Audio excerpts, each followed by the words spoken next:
Nahoza msalabu hapa Steven Zakaria, mtazamaji wa Zabibu TV ambaye unanitazama sasa hivi. Tunafahamu kwamba timu yetu ya taifa ya Tanzania iko jijini Tanga kwa ajili ya maandalizi ya mchezo wa kufuzu kombe la dunia dhidi ya Morocco. Mwanzo ilipaswa tucheze leo na Congo Brazzaville, lakini kutokana na Congo Brazzaville kuondolewa, basi tunasubiri game dhidi ya Morocco ambao tutawafuata ugenini. Binafsi kwangu mechi ambayo tunakutana na Morocco, yes, ukiangalia namna ambavyo Morocco ilivyo, ni timu ambayo tunafahamu ubora wake na wachezaji wengi wanaocheza nje, lakini achilia mbali wachezaji ambao wanaocheza nje, wachezaji pia ambao wanacheza kwenye ligi ya ndani wana ubora ama quality ya hali ya juu ukilinganisha na wachezaji wetu wa ndani. Lakini mchezo wa mpira wa miguu ni mchezo ambao huwa pengine unatoa matokeo ambayo hayatarajiwi. Kwa Tanzania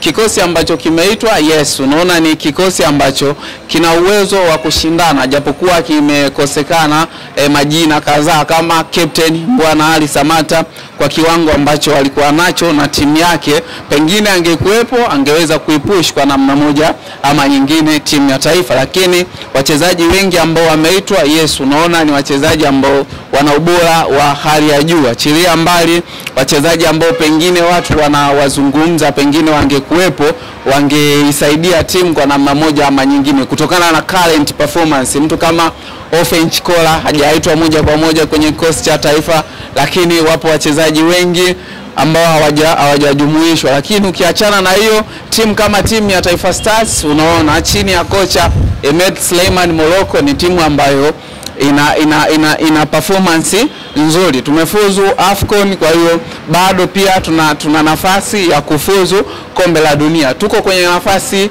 ya 3 nafikiri, tunazidiwa na Morocco ambaye ana alama 9, lakini Nigeria pia anatuzidi na sisi tupo nyuma. Kwa hiyo nafasi ipo endapo kama tutazichanga karata zetu vizuri, japokuwa kwenye mechi dhidi ya Morocco pengine ushindi mkubwa kwetu tunategemea kuwa ni sare kutokana na ubora ambao Morocco wamekuwa nao. Kwa hiyo tusubiri tuone kocha Ahmed Suleiman Morocco ataingia na mbinu gani kule Morocco. Nahoza msalabu Steven Zakaria.